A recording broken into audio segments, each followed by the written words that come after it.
Magda, confirman una predicción de Einstein. Estos temas a vos te encantan, Me fascinan, sí. Y se inicia una nueva era de la astronomía. Yo no entiendo bien de qué trata esto, pero bueno, un equipo liderado por la física cordobesa Gabriela González en Estados Unidos comprobó la existencia de ondas gravitacionales.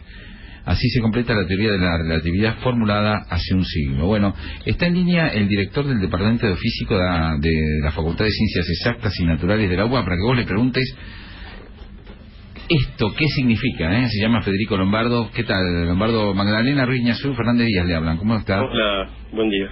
¿Podemos explicar cómo didácticamente la importancia de este descubrimiento? Bueno, la importancia es muy grande desde el punto de vista académico y también desde el punto de vista tecnológico. Básicamente lo que se anunció ayer es la primer detección directa de ondas gravitacionales u ondas gravitatorias, que son el efecto producido por grandes masas que producen grandes campos gravitatorios, como por ejemplo, en particular, en este caso, la colisión de dos agujeros negros muy grandes, que están a 1.300 millones de años luz de distancia de acá, que generan a su alrededor un campo gravitatorio que se propaga en forma de ondas, al igual que las ondas electromagnéticas de la luz o de las microondas o las ondas de radio, se propagan a la velocidad de la luz, deformando el espacio-tiempo por el cual pasan estas ondas. Ahora, Lombardo, perdón, Lombardo, sí, pero cuando justamente usted señalaba, ¿no es cierto?, la fusión de esos dos agujeros negros, que, digamos, absorbe todo, materia, luz, tiempo, etcétera. Exacto. Un choque así de energía tan colosal, ¿cuánto dura? Fracciones de segundo, muy poco. En particular, en este caso en particular, son dos grandes agujeros negros del orden de 30 masas solares, cada uno de ellos, que colisionan, forman un solo agujero más grande. Todo eso pasa en una fracción de segundo, es muy rápido el evento, porque los objetos están viajando casi a la mitad de la velocidad de la luz entre ellos. La velocidad de acercamiento es muy grande. Una vez que se produce esa colisión, hay un remanente de energía que es equivalente a 5 soles nuestros, que se desparrama por el espacio en forma de ondas, que son estas ondas que deforman el espacio-tiempo, que son las ondas gravitacionales. El tema es que este fenómeno ocurrió muy lejos de acá. Cuando estas ondas llegan a nosotros, sería como imaginar que el universo fuese bidimensional, fuese una superficie, la superficie de un estanque, por ejemplo. Uno tira una piedra en el estanque, que sería el análogo a estos agujeros negros, y en ese estanque se forman olitas. Nosotros estaríamos recibiendo la llegada de estas olitas u ondas en el borde del estanque, al final, digamos. Ahora, lo novedoso de esto es que estas ondas, cuando llegan a nosotros, tienen una amplitud, o sea, afectan distancias muy chicas, que son aproximadamente del tamaño de un protón adentro del átomo. Por eso es que nosotros no las podemos percibir en nuestra vida cotidiana, aunque ondas de este tipo nos estén atravesando y deformando todo el tiempo. Claro, lo atraviesan todo, no tienen límites. Exactamente. Lo que pasa es que lo hacen en una distancia tan pequeña que nosotros no nos damos cuenta, no lo percibimos. Pero justamente la tecnología desarrollada en estos 25 años del experimento LIGO pudieron detectar esas perturbaciones tan chiquititas. Ahora, qué genio Einstein hace 100 años haberse dado cuenta, digamos, de lo que hoy se consigue con un aparataje tan sofisticado como el que tienen los observatorios ahora, ¿no? Sí, es llamativo, es deslumbrante que Einstein fue una persona que desarrolló toda la teoría prácticamente en soledad, no en equipo, y que, digamos, en sus ecuaciones de Einstein estaban contenidas estas ondas, que era la última, la predicción que todavía faltaba demostrar en un laboratorio. Y faltaba demostrar justamente por esto que les decía, que es muy difícil detectar deformaciones tan pequeñas en nuestra vida diaria, digamos. Entonces había que desarrollar tecnología de avanzada. Una pregunta te hago. Cuando vos hablas de que nos atraviesa y nos perturba, ¿eso significa que nos están ampliando, estamos vibrando? Es como que, claro. Suponete que lo ponemos a una escala más grande, es como que nos dan un empujón. Es que nos deforman. ¿Deforman es ampliarse? O sea, nos estamos... Es deformarte en cualquier dirección. Imagínate que te pasa una... ¿te acordás el viejo televisor cuando había lluvia y que la imagen parecía que bambolea, que baila? Sí. Bueno, uno puede hacerse una imagen de ese estilo en el sentido de que la materia se deforma siguiendo la ondulación que te atraviesa. O sea, que subís y bajás, o te estirás, o te comprimís en la dirección en la que la perturbación ondulatoria está viajando encima tuyo. Y la otra pregunta es, ¿cuál es el siguiente paso de esto? Ok, ya descubrimos que esto era verdad, ¿y esto a dónde nos va a llevar? ¿Y qué es lo que viene después de haber descubierto esto? ¿Cuál es el siguiente paso de la ciencia con este experimento realizado? Bien, a ver, esto abre muchas posibilidades, por supuesto. Hay que seguir trabajando, hay más detectores. Yo hace algunos sábados hablé con Magdalena también sobre un detector que se va a terminar en Pisa, en Italia, para también medir estas ondas gravitacionales. Ahora este detector en Italia se va a poner como en red con estos de Estados Unidos y probablemente vamos a tener más imágenes y más datos de estas ondas. Esto produce como expectativa lo que se llama astronomía gravitacional, que es observar al universo no pensándolo en términos de telescopios o radiotelescopios como lo hacemos hoy, o sea, recibiendo luz o rayos X o microondas, o sea, radiación electromagnética, sino viendo efectos gravitatorios producidos por objetos que uno no los puede ver, pero que ahora podemos advertir que están. O sea, los podemos sentir con otro sentido que no teníamos desarrollado, que es este de las ondas gravitacionales. O sea que vamos a poder ver el espacio más allá de lo que los instrumentos hoy nos están dando. Que los instrumentos que se basan en radiación electromagnética. Pero... De hecho, el experimento de ayer lo que anuncia es la existencia de un sistema de dos agujeros negros que chocan para formar uno. Si bien a nivel teórico nosotros sabíamos que esos sistemas pueden existir, nunca se había visto uno. En este caso es como que el descubrimiento es doble. Por un lado, detectás las ondas gravitacionales producidas por un objeto que nunca se había visto aparecer en escena, digamos. Pero, por ejemplo, ¿cómo se relaciona esto? Y perdona mi ignorancia, ¿cómo se relaciona con el circuito que rodea Francia, ¿no es cierto? Y que se llama algo así como el agujero de Dios. Ok, eso es el gran colisionador de hadrones del CERN en Suiza, que es Suiza y frontera con Francia. Sí. Ahí ese es un laboratorio que está destinado a estudiar la materia, la composición elemental de la materia.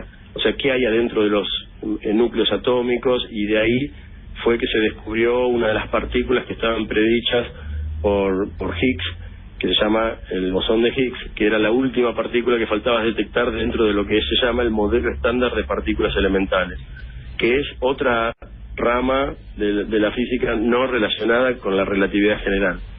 La relatividad general nos explica cómo es el universo a grandes escalas, a escala cosmológica, cómo es el campo gravitacional y cómo entender el campo gravitacional. Ahora, esto de las partículas tiene que ver con la estructura interior de las partículas elementales, digamos, que es lo que conforma la materia con la cual nos formamos, digamos. Ahora, por ejemplo, ¿las partículas son de colores? No, se usan colores para distinguirlas, porque las partículas hay distintas familias y clases de partículas, y entonces para clasificarlas se ponen distintos nombres a esas familias, pueden ser sabores o colores. O sea que para resumir esto, si le tenemos que contar a la gente específicamente qué es lo que se descubrió, pusimos la oreja en la vía del tren donde los ojos no nos dejaban ver que venía, y lo escuchamos que está viniendo. Sí, lo sentimos de alguna manera. No lo escuchamos tampoco porque no es una onda sonora, pero... Ponemos la mano entonces. Claro, creo que descubrimos como un sentido que no teníamos desarrollado. O sea, es otro sentido aparte de la vista, de los oídos, del sabor. Es otro sentido que la tecnología desarrolló para poder seguir estudiando el universo. Claro. En el futuro, digamos, hay muchas más cosas que esto trae como consecuencia, no solo la observación del universo, sino también ir agregando piezas al rompecabezas que armamos los teóricos para entender el origen del universo y las teorías que explican cómo es el universo. Claro, eso te quería preguntar, ¿no? Digamos, este descubrimiento, ¿cuánto ilumina sobre el origen del universo? Bueno, hay distintas, de estas ondas gravitacionales que se detectaron ayer por primera vez, hay de dos tipos, digamos, estas que se detectaron ayer, pero hay otras que se llaman primordiales, que serían las ondas gravitacionales que emergieron a partir del Big Bang, que sería el origen del espacio-tiempo y del universo como lo conocemos. Esas todavía no fueron detectadas, hay experimentos que intentan descubrirlas, de hecho hay un experimento liderado por gente de Harvard que se llama BICEP 2, que está destinado a medir esas ondas gravitacionales primordiales. Que eso sería muy muy importante porque daría una certeza de que nuestros modelos teóricos están funcionando bien. Pero hay dos cosas que son, muchas cosas, pero hay cosas que son como un abismo, que vos como que te asomás al borde y decís, qué miedo, ¿no? Por ejemplo, la proporción real del universo se desconoce. Perdón, no escuché. Que la dimensión real del universo se desconoce. ¿El tamaño?